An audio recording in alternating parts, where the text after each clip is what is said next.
የአብዛኞቻችን ትዳር የሚፈርሰው በሶስተኛ አካል ጣልቃ ገብነትና አጉል በሚባል ቅናት ነው።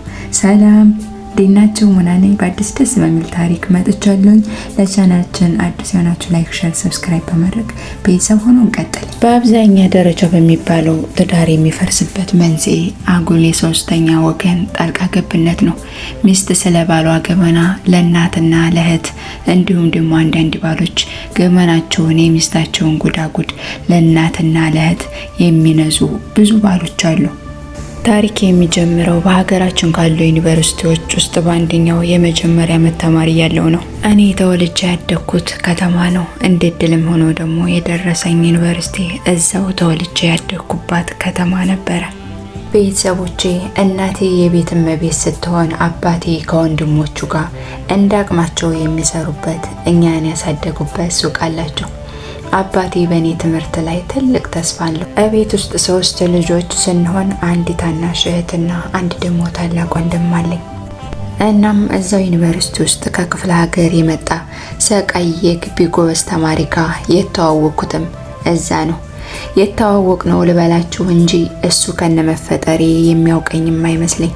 እኔ ያወቅኩት ግቢ ውስጥ ደጋግሞ ስሙ ጀንበሩ ወይም ደግሞ ስሙን አጠር አድርገው ጀንበር እየተባለ ሲጠራ አንድ ቀን በአዳራሽ ስብሰባ ላይ ለብዙዎች አርአያ መሆን የሚችል ጎበዝ ተማሪ ስለሆነ ራሱን እንዲያስተዋውቅና አንዳንድ ነገሮችን ለተማሪዎች እንዲላቸው መድረክ ላይ ተጋብዞ እያጨበጨብንለት ሲወጣ ነበረ። አቋቁሙ የሚያምር አነጋገሩ ለዛ ያለው ፈርጠም ያለ የገጠር ልጅ ነበር። እሱም መድረክ ላይ ወጥቶ ራሱን አስተዋውቆ ስለ ትምህርት አንዳንድ ነገሮችን ብሎ በጭብጨባ መድረክ እንደሰቀል ነው። ከመድረኩም እየተጨበጨበለት ወረደ። እኔም ከዛ ቀን በኋላ እሱም መከታተል ስራዬ ሆነ።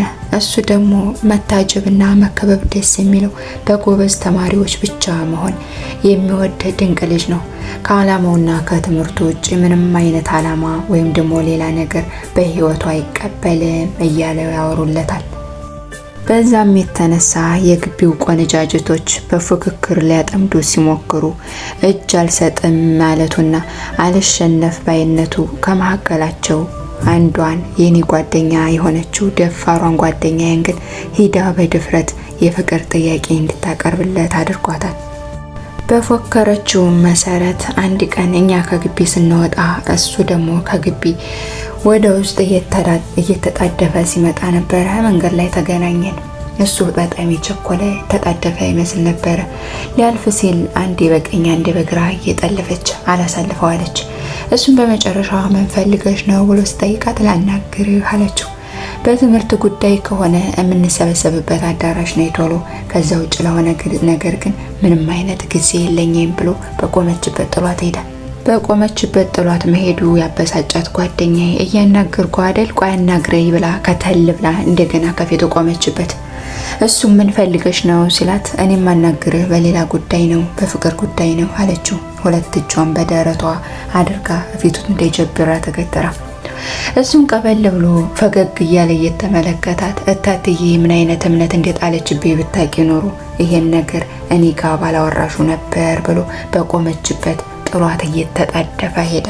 እኛም የፎከረችውንና ብዙ ያለችው ጓደኛችን ምላሹ ያሁን ስታገኘው ሁላችንም እየተሳሳቅንባት እየተጋፋን ከግቢ ወተን ወደምንሄድበት የሆነ ጊዜ ላይ ነበረ መረቧን የጣለችው ጓደኛዬ በሷ መረብ ምንም አይነት አሳ ማጥመድ እንደማይቻል የገባትና አንድ ቀን ቁጭ ብሎ እያነበበ ባለበት ኑ ቶሎ በዚህ እንሂድ ብላ በግድ በሱ ጋር ይዛን ሄደች።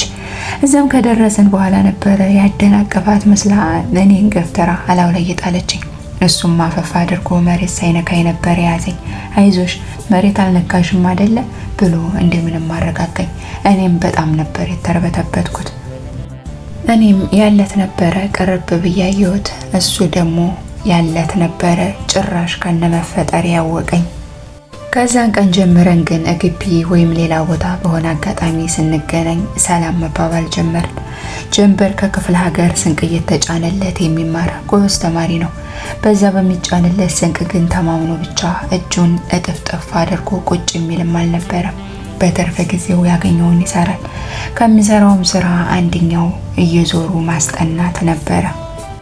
እናም ያንን አስጠኝነቱን እኔ መጠቀም ፈለኩኝና አባቴ ጋር ሄጄ እኔም አንዳንዴ የሚያግዘኝና ታናሽ እህቴም ጎበዝ አስጠኝ በየጊዜው ይቀጠርላት ስለነበር እንደዚህ አይነት ተማሪ አባቴ የምትፈልገው አይነት እኛ ትምህርት ቤት አለ ብዬ ለአባቴ ጀንበርን ከሩቅ ሆኜ ጠቁም ያሳየሁት። አባቴም እሺ ብሎ ሂዶ ጀንበርን አናግሮት ተስማምተው አድራሻችንን ሰጥተውና የሚጀምርበትን ቀን ቀጠሮ ጨርሰው ተለያዩ። ከተወሰነም ቀን በኋላ ጀንበር ለመጀመሪያ ጊዜ መጥቶ እህቴን የሚያስጠናበት ቀን ስለነበረ እኛ ቤት ባድራሻው መሰረት መጥቶ ሲገባ እኔ አንዲስ ምንም እንደማያውቅ ነበረ የሆንኩት። ከዛም ወደው ነበረ ሰላም ብዬው እህቴ ጋር ጥናት ሲጀምሩ አባትና እናቴ እኔና እሱ አንድ ዩኒቨርሲቲም ስለምንማር ሁለቱም አደራ በዙበት። ጀንበርም አብሽሩ ብሎ አደራውን ተቀብሎ እኔም ባለው ጊዜና ሰዓት እያስጠናኝ ብዙ ነገሮችን በህይወቴ ላይ ለውጥ እንዳመጣ አደረገኝ።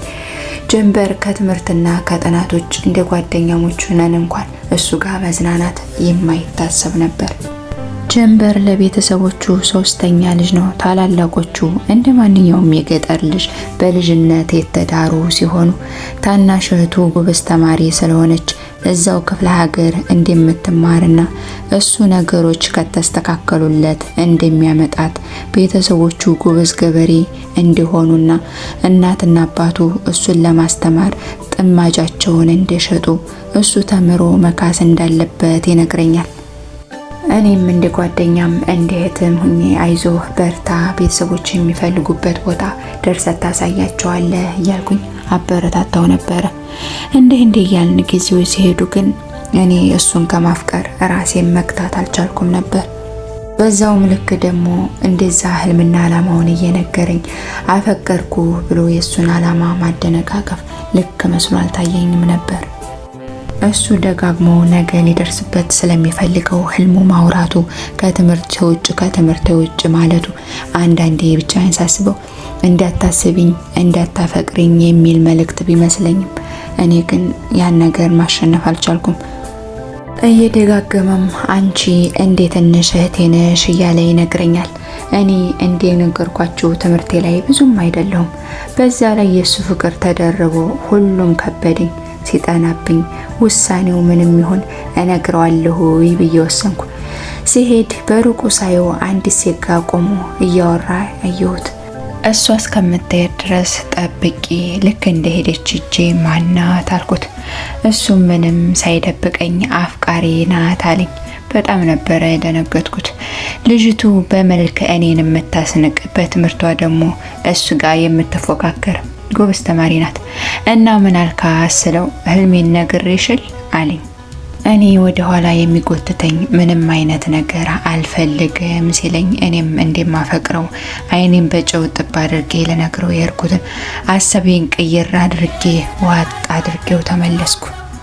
እሱም ትምህርቱን ወጠረ። እኔም ከሱ ላለመለየት ለመጠንከር ስጥር እሱ የምር የጎበዝኩ ይመስሎት አገዘኝ። በዛ ሁኔታ 4 አመታቶች ተቆጠሩ።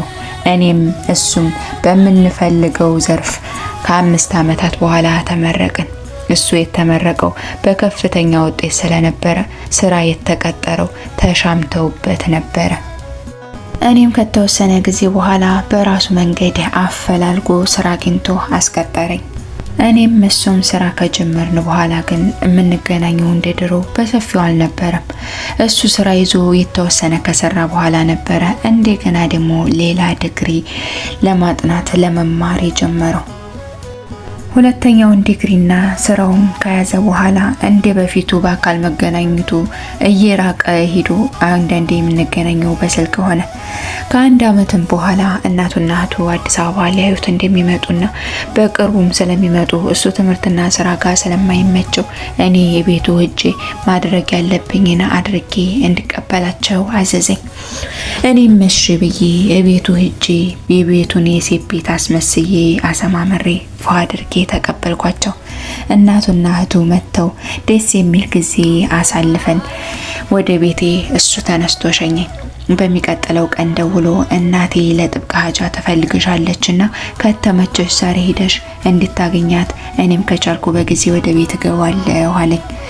እኔም እናቱ ለምን ፈልገውኝ ይሆን የሚል ስጋት በልቤ ቢኖርም እሺ ብዬ ተስማምቼ ሄድኩኝ። እዛም ሄጄ ቤት ያፈራውን ቀርቦ በልተን ጠጥተን ለምን እንደፈለጉኝ ቀልቤን ጥልጥል ብሎ ጠየኳቸው። እናቱ አሁን የመጡበት ምክንያት ልጃቸውን አማክረው አስተው ሊድሩት እንደሆነ ሲነግሩኝ ከው ብዬ ነበር የደነገጥኩት። እንደምንም ድንጋጤን ዋጥ አድርጌ እሺ ምን ችግር አለው ታዲያ ተድሩታላችሁ ስላቸው እነሱም እኛም ያልነው ያው ነበረ፣ እሱ ግን እዚሁ ከተማ አንዲቱ ልቡን እንዳሸፈተችው ነገረን አሉኝ። ይሄ ደግሞ ሁለተኛው ድንጋጤ ነበረ። አንዴ እነሱን አንዴ ደግሞ እሱን እየተመለከኩኝ ቀጣይ የሚሉኝ ነገር ደግሞ ምን ይሆን ብዬ ልቤን በልቤ ገደፍ እያደረኩኝ እንዴ ምንም እሺ አልኳቸው። እነሱም የኔ እናትዬ ነገረኝ ልዳርስ ስለው አብራ ይኖራለች ብዙ ክፉ ደግ አብራኝ አልፋለችና ከሷ በላይ ማለት መጣልኝ አለኝ። እንደው ቤተሰቦችን ጠይቂያቸውና ሽማግሌ ልካለሁ አሉኝ። በዛ ሰዓት ምን እንደምል ምን እንደማወራ አላቅም። ምናልባት ፊቴ የተቀመጡት እንግዲህ የሆኑት እህቱና እናቱ ባይሆኑ ወይ ተነስቼ ዘል ነበር ወይ ደግሞ እልልልልልል እያልኩኝ ሰፈሩን እዞረው ነበረ። ፈገግ ያለ አንዴ እኔን አንዴ እናቱን ይመለከት ነበረ። እኔም የምለው ጠፍቶብኝ እስኪ እንግዲህ ከፍ ተፈቀደ ከተጻፈ ይሆናል ብዬ ትንሽ ተጫውተን በቃ ልሄድ ብዬ ስነሳ ይሸኝሽ ብለውኝ ተነሳሁኝ። እሱን ጋር ተቤት ወተን ትንሽ ፈቀቅ እንዳልነበረ ቆይ ብዬ ጠራ ሜዳ ላይ አቆምኩት።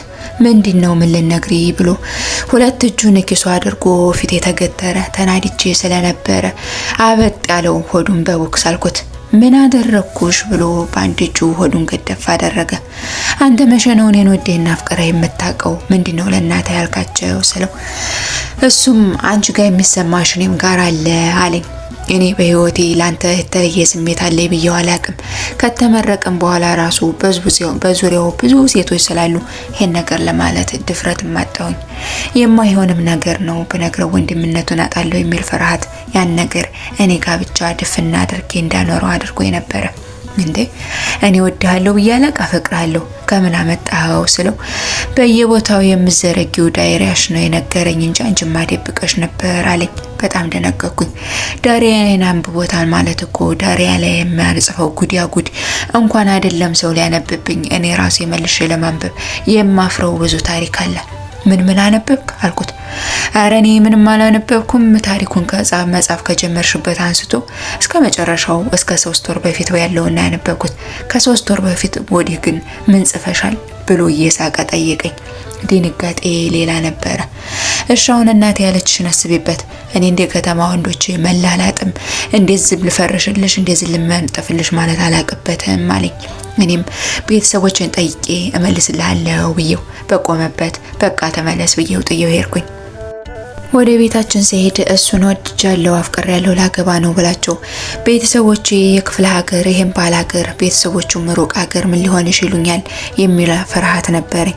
ምክንያቱም አብዛኛዎቻችን ማንኛችንም በሚባል ደረጃ ሴት ልጆቻቸውን ለሀብታም ለነጋዴ ለባለ ሀብት ለባለ አባት የሚባል ነገር ስላለ ያን ነገር ትንሽ ፈራ አድርጌ ነበረ። እቤት እንደሄድኩኝ ዛሬ ነገ ማለት አልፈለኩም። የዛን ዕለት ማታ ነበረ እራት እየበላን ለቤተሰቦቼ የተፈጠረውን ነገር አንድ ባንድ ነገርኳቸው። ቤተሰቦቼ አሁን ላይ ጀንበር ስላለበት ህይወት በደንብ ያውቃሉ። ስኬታማ የተማረ አንድ ዲግሪ ይዞ ለሁለት የሚሮጥ አሪፍ ደመወዝተኛ አሳምሮ የሚያኖረኝ እንደሆነ ስለሚያውቁ አይናቸውን ሳያሹ ነበረ ኧረ ችግር የለብንም ይሁን አሉ። እኔም ከተወሰነ ቀን በኋላ ባንድ ይሻለች እንዲያልባል እናቴ ሳትሄድ መልስሽን እያለ ሲጨቀጭቀኝ እኔም ቤተሰቦችም እሺ እንዳለን ነገርኩት። እሱም በጣም ነበረ ደስ ያለው። እናቱም ወደ ክፍለ ሀገር ከመመለሳቸው በፊት ከዛዚህ ሽማግሌ ከሚመጣ እዚሁ የሚያውቃቸውና የስራ ባልደረቦችን ሽምግልና ልኮ ቀለል ባለ ፕሮግራም አጋብተውን አገራቸው ደግሞ እንደገና ደግሰው እንደ ምላሽ ነገር እኛን ጠርተው ለዘመድ አዝማድ እንደሚያስተዋውቁኝ ተነጋግረን ጨረስን። በዛም ቃላችን መሰረት የኔ በእናቴም የአባቴም ቤተሰቦች በተገኙበት የጀንበር ደግሞ ጓደኞቹና የስራ ባልደረቦቹ በተገኙበት ቀለል ባለ የሰርግ ዝግጅት ተጋብተን 1 ወር ከቆየን በኋላ እናቱም ወዲያው ሄደው ነበርና ምላሽ ተጠርተን እኔና ጀንበር ተያይዘን ወደ ክፍለ ሀገር ሄድን። ክፍለ ሀገር ስንሄድ ምን ልበላችሁ ሁሉም ነገር አእምሮዬ ላይ ከሳልኩት በላይ ነበረ። ቤተሰቦቹ ጋር የተደገሰው ድግስ ለጉድ ለታምር ነበረ። በቃ የሌላ አድርገው ደግሰው እንደ አዲስ ተዳርን፣ እንደ አዲስ ተበላ፣ ተጠጣ፣ ተጨፈረ። እዛም 15 ቀናቶችን አሳልፈን እንደገና ጓዛችንን ጠቅልለን ወደ ከተማችን ተመልሰን መጣን። የዓመት እረፍታችንንም ጨርሰን እኔም እሱም ወደ ስራ መደባችን ተመልሰንም ደስ የሚል የማይረሳ ከባሌ ጋር አሪፍ ጊዜያቶችን አሳለፍን። ብዙም ሳልቆይ ነበረ ያረገዝኩት። እርግዝናዬን ሲሰሙ የጀንበርም የኔም ቤተሰቦች በደስታ ነበር የዘለሉት። እርግዝናዬ የሚካበድ የዛንም ያህል ያስቸጋሪ የሚባል አልነበረም። እርግዝናዬ ቀለል ያለ ነበረ።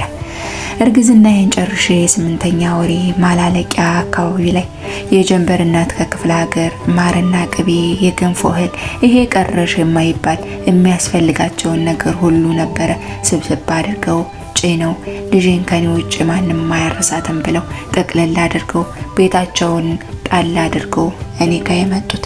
እናቱም መጥተው ብዙ ሳልቆይ ነበረ በሰላም የመጀመሪያ ልጄን የወለድኩት።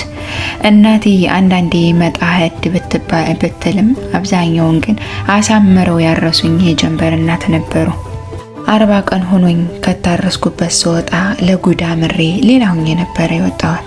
ግን ደግሞ የሰው ልጅ ስንባል ለአህያ ማር አይጣፍጣትም አይደለ የሚባለው? እንደዛ ጠብር ግፍ እያሉልኝ አማቴ እናት በሆኑበት ቤት ውስጥ በገዛ ልጃቸው ቤት አማቴ መሰላቸት ጀመርኩ። ቁጭ ብለው እኔ ጋር ማውራት ያስደስታቸው ነበረ። የሚያወሩኝ ኖርማል ወሬ ቢሆንም እኔ ጭቅጭቅ መስሎ ይታየኝ ጀመር። የምበላው ምግብ እንኳን ሲሰሩ ንጽህና ይጎለዋል ብዬ መናገር ጀመርኩኝ። አንዳንዴ የሆነ ነገር እየሰሩ ሳያቸው አይ እሳቸው አያልፎን ይሰራለው ብልና ስራውን ተቀብያቸው እሺ ብለው ሰጥተውኝ እሰራለሁ ብዬ ልክ ዞር ሲሉ ያንን ስራ ተውት አድርጌው ሂጄ ቁጭ እላለሁ። በመጨረሻም ግን ይሄ ነገር በዛ አላበቃም። ነገሩ ክብድ ያለ ሲመስለኝ እናቴ ጋር ሄድኩኝ። እናቴ ጋር ሂጄ አማቴ ባያት አልሄዳለች፣ ይሄው ከመጣች እኮ 40 ቀን እንኳን አለፈኝ አልኳት። እናቴም ችግር የለውም ለዚህ ለቀላሉ ለኔ ተይው አለችኝና እኔ ተመልሼ በ3ኛው ቀን እናቴ እቤቴ መጣች። እቤቴ ከመጣች በኋላ ጠጋ ብላ በቃ ይሄን ያህል ጊዜ ልጅ ጋር ለፍተዋል፣ ተንከራተዋል፣ ፈጣሪ ይስጥልን። ካሁን በኋላ እንኳን ልጃቸውን ቤተሰቦቻቸውን ጥላችሁ ቤት ዘግተው ዝባ አይሆኑም፣ ችግር የለውም። ለልጄ ደግሞ እኔም አለሁ ይብቅ እያልኩ አያታለሁ፣ ሂዱ አለቻቸው። አማቴ ምንም የገጠር ሰው ቢሆኑ የግዲ ወተት ነጭ ነው እንደሚባለው በቃ ሂዱልን አንፈልግም እስከሚባሉ መቆየት አልፈለጉምና እሺ ብለው ማታ ባለቤቴ ከስራ ሲመለስ እንደው አባትህንም ጥየው ከብቶችን ቤቴን እንደዛ አድርጌ ብዙ ቆየሁኝ። አሁን እንግዲህ ልሄድ ደግሞ ሲመቼ ብቅ እያልኩ አያችኋለሁ፣ እናንተም ትመጣላችሁ፣ ትኬት ቁረጥልኝ አሉት። ጀንበርም እሺ ብሎ እኔም አመስግኛቸው ተሰነባብተን አማቴ ወደ ሀገራቸው ተመለሱ። እኔም የወሰድኩትን የዓመት እረፍት ጨርሼ ከተወሰነ ጊዜ በኋላ ነበረ ወደ ስራዬ ለመመለስ የወሰንኩት። ወደ ስራዬ ለመመለስ ስወስን ባለቤቴ ሰራተኛ እንድቀጥርና ሰራተኛይቱ እኛ ስራ ስንሆን ልጄን ይዛ እናቴ ቤት ስንመለስ ደግሞ ይዘናት እንመለሳለን። የመጡትን ሰራተኞች የክፍለ ሀገር ልጆች ስለሚሆኑ ባለቤቴ ጋር በጣም ይግባባሉ። እሱን ጋሼ ወንድም አለሜ እያሉ ይጠሩታል። እሱም ተስቶት በስማቸው እንኳን አይጠራም። እንዴ እናት ልጅ እህት አለሜ እያለ ነበረ የሚጠራቸው። ይሄ ነገሩ ደስ ስለማይልኝ አይ በቃ ብዬ ያችን ሰራተኛ አስወጣታለሁ። አሁንም ደግሞ ትንሽ ቆየት ብዬ ደግሞ ሌላ ሰራተኛ እመጣለሁ። ደጋግሜ ሰራተኛ እየቀያየርኩ ባለሁበት እንደገና ደግሞ መልሼ ሁለተኛ ያረገዝኩት ዓመት እንኳን ሳይሆነው ነበረ ልጄ። ሁለተኛ ማርገዜ ለቤተሰቦቹም ለሱም ቤተሰቦች ልክ እንደመጀመሪያው ነበር ያስደስታቸው። አማቴ ጋር ምንም እንዳልተፈጠረ አልፎ አልፎ በስልክ እናወራለን። እንዲህ እያልኩኝ እኔም መውለጃዬ ደረሰ። ለወልድም አካባቢ የባሌ እናት አሁን እንኳን መምጣት የማልችልበት ሁኔታ ላይ ነኝ። አንተም እህት ወልዳለች፣ እዚህ ልጄ እኔ ላይ ነው ያለችው።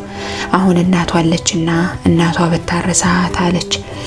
እሺ ተብሎ እናቴ መጣች። ሰራተኛዬም አለች። እናቴና ሰራተኛዬ እየተጋገዙ በሚበልጠው ሰራተኛይቱ እየሰራች እያበላችኝ እንደ መጀመሪያው ሳይሆን እንደ ነገሩ ታረስኩኝ። ያንንም የታረስኩት አማቴ እንደለመዱት ከገጠር በላኩት ቅቤና ማር እንዲሁም የገንፎ እህል ራሳቸው አዘጋጅተው ልከው እየሰሩ ለማቅረብ ብቻ እናቴና ሰራተኛዬ እናቴ እየተመላለሰች ሰራተኛይቱ ደግሞ እዛ በቋሚነት ቢሆንም እኔ ጸባዬ በጣም አስቸጋሪ ገረጭራጭ አይነት ነገር ነኝ። ሰራተኞች እነሱ ሰልችተው እንሄድ በለው ለማለት እመጫትነት ያሳስኗቸው ዝም ቢሉም እኔ ግን እመጫት ነኝ ብዬ ሳልፈራ ይሄዱልኝ የምለውበት ጊዜ ብዙ ነበር። ሁለተኛውን ልጄን ወልጄ የተወሰነ ከተቀመጥኩ በኋላ አሁንም መልሼ ወደ ስራዬ መመለስ ፈለኩኝ። ለባለቤቴም ወደ ስራዬ መመለስ እንዳለብኝና አሁንም ሌላ ሰራተኛ መቀጠር እንዳለበት ነገርኩት። እሱም ልጆቹ አሁን ገና አልጠነከሩም፣ በጣም ትንንሽ ናቸው። በዚህ ሁኔታ ጥለሻቸው ስራ ከምትመለሺ እኔ በምችለው አግዝሻለሁኝ። አንቺ የሚጎልብሽ ነገር የለም፣ ልጆችሽን ይዘሽ ተቀመጪ አለኝ። እኔም እሺ ብዬ በባሌ ሀሳብ ተስማምቼ እናቴን እንዴት ተለመደው ላማከራት ሄድኩኝ። እዛ ከሄድኩኝ በኋላ እናቴ እሱ ስራ እየሰራ በፈለገበት ውሎ ሲገባ አንቺ እቤት ውስጥ ተቀምጠሽ ከምንም ሳትቆጠሪ በልጅና በቤት ስራ ተጠምደሽ እንዲሁ ነው የምትቀሪው። ስራሽን ትሰሪያለሽ፣ ሰራተኛ ይቅጠርልሽ፣ ወጣ ወጣ በይ፣ ራስሽን ጠብቂ አለችኝ። ከቤት ከመውጣቴ በፊት ተስማምቼ ሄጄ እንደገና ደግሞ እናቴ ጋር ደርሼ ሀሳቤን ቀይሬ ወደ ቤት ተመለስኩኝ። ባለቤቴን ይሄ ነገር ልክ እንዳልሆነ ስራ መመለስ እንዳለብኝና ሰራተኛ መቅጠሩ የግድ እንደሆነ ነገርኩት። እሱም ነገሬ ደስ ባይለውም እሺ ብሎ ተስማማ። በዛ ሁኔታ እያለን ነበረ ወንዱ አማቴ የልጅ ልጆቹን አይቷቸው ስለማያውቅ ይዛቸው እንድትመጣ ብሎ ባሌ ላይ ደውለው ነገሩት። ባሌም እሺ ብሎ ተስማምተን ለ10 ቀን ፍቃድ ወስደን ወደ ቤተሰቦቹ ጋር ሄድን። እዚያም ስንደርስ ተደግሶ ነበረ የጠበቀን። እናቱ ሁሉንም ነገር ረስተውት በልጅ ልጆቻቸው ተከበው ደስ የሚል ጊዜ አሳልፈን እረፍታችንን ጨርሰን ወደ ከተማችን ተመለስን። ልክ ገና እንዴት ተመለስንም ነበረ ደግሞ እንደገና አዲስ ሌላ ሰራተኛ ተቀጠረ። ገና ሳይደስ አላለችኝም በሚል ተርካሻ ሰበብ ከቤት ከበሬ ላይ መለስኳት።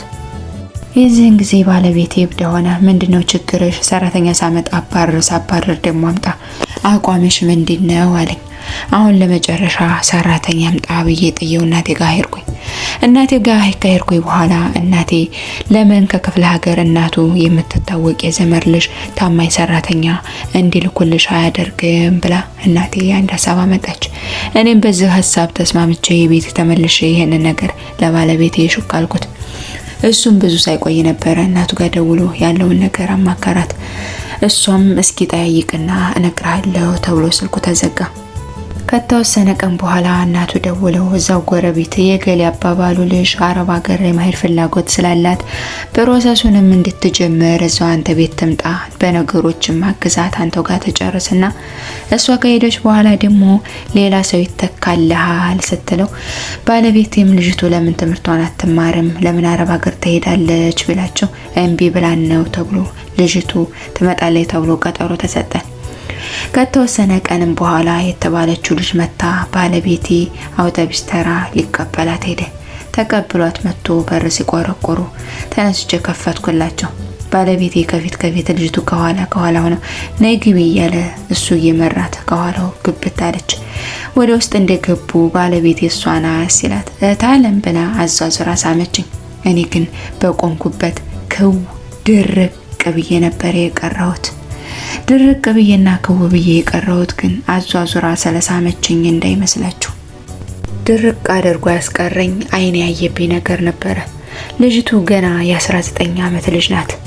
እምታምርዬ የት ቀረሽ ብሎ የሰራት እኔ እናቷ ብሆን ከቤትም አላወጣት የሚባልላት ቆንጆ ናት።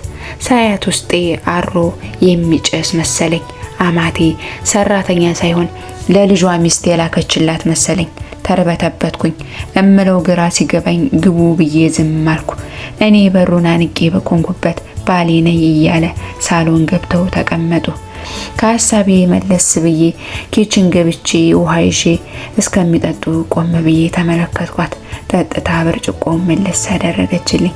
ተቀብዬ ወደ ኪችን ገብቼ ብርጭቆዬን አስቀምጬ ተመልሼ መጥቼ አብሬያቸው ቁጭ አልኩኝ። ትንሽ ቆይቶን ባለቤቴ የሚበላ ነገር አቀራርቢና እንብላ አለኝ። እኔም እሺ ብዬ አንዴ እሷን አንዴ እሱን እየተመለከኩኝ ማዱን አቅርበን አብረን በላን። ከበላን በኋላ መንገደኛ ናት እንደደከማት አውቃለሁኝ።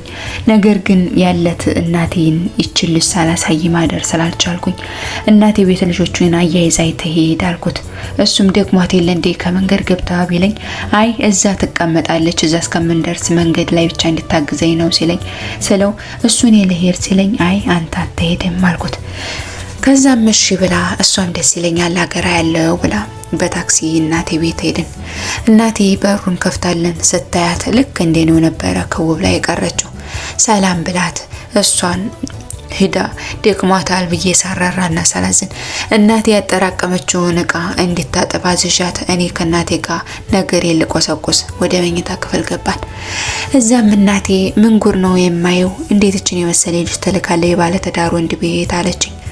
እኔም ምን ገረመ ብለሽ ነው ብዬ እናቴ ጋር የተወሰነ ስናወራ ቆይተን መልሳት አልፈልግም በይው እንደዛ አይነት ነገር ደስ አይለኝም ነገ ቤታችሁ እሳት ይቀጣጠላል ስትለኝ በእናቴ ሀሳብ ተስማምቼ ያንን ምሽት እዛም ሳላድር በጊዜ ነበረ ቤቴ ሄድኩት። እቤት ስንደርስ ባለቤቴ ቀለል ያለ ራት ሰርቶ ስለነበረ እራታችንን በልተን መኝታዋን አሳያት ብሎኝ እሱ ቀድሞ ወደ መኝታ ክፍል ገባ። እቤት ውስጥ የእንግዳ ክላስም አለኝ ሳሎንም አለኝ። ለእቃ ቤት እንኳን የተዘጋጀው የተወሰኑ እቃዎች ስለተቀመጡበት የሆነ ሰው ገብቶ ቢተኛበት ችግር አልነበረውም። እኔ ግን የሆነ ነገር ውስጤን ቀጥል አደረገውና አንድ ነጣይ ፍራሽና አነስ ያለ ብርድ ልብስ አንጠልጥዬ ኩሽና ወሮሬላት እዚህ ተኝ ብዬ ገልመጣ አድርጊያት ወደ ባሌ ጋር ሄድኩኝ። ምንም ሳትልሽ ብላ እዛች ፍራሽ ላይ ሄዳ ኩርተም አለች። እኔም ክላሴ ገባሁኝ። ብርድ ልብስ ውስጥ ከገባው በኋላ ባለቤቴን እናቴ ያለችኝን ነገር መናገር እንዳለብኝ ያሰብኩኝ። እኔም ምልህ አልኩት። አለኝ። የሆነ መጽሐፍ ላይ አይኑን ተክሎ ነበረ። አናግሬ መጽሐፉን ተውና ብዬ ኮስተር ስልበት ሞቅ ያለው ነው ብሎ መጽሐፉን ሽፍና አድርጎ ወደ ጎን አስቀምጦ ወደ እኔ ዞረ።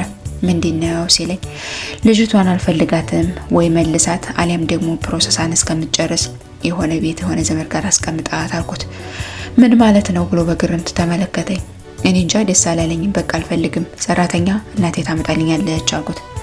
ምንም ይሁን ምንም ይችልሽ ሰራተኛ ሳትሆን ዘመዴ እናት አባቷ ቤት እየገባው እየበላው ጠጣ ነበር። እናቷ ተፋታ እንኳን ሄዳ አባቷ ቤት ስንት ነገር አሳልፍ ያለሁኝ ምንም መስማት አልፈልግም፣ አርፈሽ ተቀመጭ አለኝ። አይ አርፍ ያለቀመጥም ትዳርን የምፈልገው ከሆነ ብዬ እንደለመርኩ ዛቻዬን ቀጠልኩኝ። ውሃ ጠምቶኛል ብሎ ከጎኔ ብድግ ብሎ ክላሱን ጥሎልኝ ውልቅ አለ።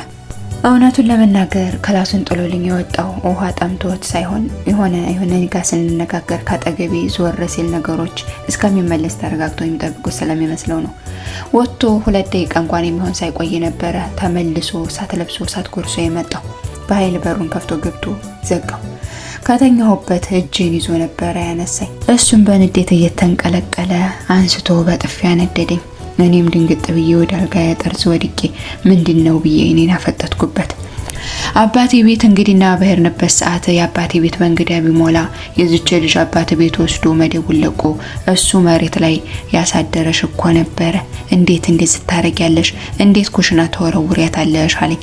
እውነቱን ለመናገር እኔ ኩሽና ያወረወርኳት እንግዲያ ክፍል ገብታ መተኛቷ ከኔ ጋር እኩል የሚያደርጋት ወይም ያበልጣት መስሎ ታይቶኝ ነበረ። ምንም ነገር ሳልመልስለት ባለጌ ነሽ ብሎ ጥሎኝ ወጥቶ ልጅቷን ከነበረችበት ክፍል አንስቶ እንግዲያ ክፍል ገብታ እንድትተኛ አድርጎ ተመልሶ ክላሳችን ገብቶ አንዲትም ቃል ሳይተነፍስ ጀርባውን ሰጥቶ ይተኛ። ያንንም ሌሊት በየመሃሉ ልጆች ሲቀሰቅሱኝ ሲነሳም ስተኛም እያለቀስኩም አሳለፍኩት። በጧት ተነስቼ እናቴ ጋር ሄዳለሁ ብዬ አስቤበት ስነሳ ልጅቱ ቁርስ ሰርታ ነበረ። ገና በሬን ክፍት አድርጌ ስነሳ እታለም ተነሳሽ ብላ ከተቀመጠችበት ሳሎን ብርክክ ብላ ተነሳች። ሰላም እንኳን ሳልላት መታጠቢያ ቤት ገብቻ ፈጋሁት። ልጅቱ ምንም አላለች ነበረ። ተጣጥቤ ወጥቼ ባለቤቴ ወጣ። ቁርስ ብሉ ብለው እሺ ብሎ ልጁን አንደኛውን የተነሳውን ትልቁ ልጅን ይዞ ወደ ሳሎን ሄደ። ልጁን ተቀብላ እሷ አቀፈችው። ባለቤቴ አሁን ትመጣለች አንቺ በልተሻል ወይ ሲላት አልበላውም ስትለው እኔና አንቺ እንብላ እሷ ትመጣለች ብሎ ጥለውኝ ቁርሳቸውን በሉ። እኔም ከመኝታ ክላሴ ሳልወጣ የተወሰነ ቆይቼ ስጠብቁ ይቀረት ተሰለባቸው። ትንሹ ልጅ ተነስቶ ሲያለቅስ ነበረ። እያለቀሰ ዝም ማለት የገባው ባለቤቴ ቁርስ መብላቱን አቋርጦ ወደ ክላስ የመጣው ልጁንም አንቺም ከፈለግሽ ነይ ቁርስሽን በይ ብሎ ይጥሩ የተመለሰ። እኔም ልጁን አንስቼ ካጠባሁት አጣጥቤ አለባበሼ የተወሰነ ቆየት ብዬ ምግብ ምንም ሳይለን ትልቁንም ልጅን አምጥቼ ሄጄ አጣጥቤና አለባበሼ ቤተሰቦች ጋር እሄዳለሁ ወይች ልጅ መልስልኝ ብዬ መኝታ ክላስ የጠርቻ አናገርኩት። መኖር ከፈለግሽ ኑሪ፣ አይ ካልሽ ግን ሂጂ፣ ግን ሂደሽ አትመለሽም ያለ አጭር ትዕዛዙን ጣል አደረገብኝ። እኔ መሄድ አልቻልኩም። ያችን ልጅ ጥያት ብሄድ ምን ተሰርቶ እንደሚጠብቀኝ አላቅም። በሄድም ደግሞ ባለቤቴ ይሄን ጥፋቴን ወዲህ ጎን አድርጎ መጥቶ እንደማይለማመጠኝ አውቃለሁ። ባለቤቴ አኩርፌ ሂጄ አንድም ቀን እንኳን ሄዶ ሸንግሎ መልሶኝ አያውቅም። አያጠፋም። የሆነ ኃይለኛ ነገር አድርጎ ይሄን በድሎኝ ይሄን አጥፍቶኝ የሚባለው ምንም ነገር የለውም።